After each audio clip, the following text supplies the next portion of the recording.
In this video, I'm going to teach you how to add material to particles in Blender. It's a very easy process, so make sure to follow along. In this video, I'm going to teach you how to manage the materials that you have set up on Blender when you make a new particle. So, in order to do this, go into the Particle tab of the Property window. In here, you will be able to add a new particle system to your object. So, tap on this icon here, and you will be able to tap the plus sign to add a new particle system. In the particle settings, after you select it from here, look for the textures panel. So it is going to be available as a panel. Make sure that you expand it and you will see all of the textures assigned here. Now choose the option to add a new texture to the particle system that you have created.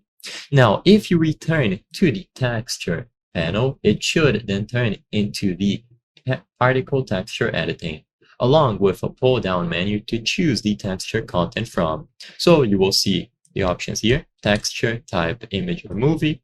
You will see a preview, and you will be able to customize everything. So colors, image, you can open a new one, image sampling, image mapping, and then influence. There might be additional options, but for this video, I just wanted to showcase how you can access the menu to begin with. So in short, you simply have to switch over to the particle settings over here, add a new particle system, and then you go to the textures of that specific particle system. When you choose to add a new one, if you go back to the texture panel, you will then be able to customize everything over here.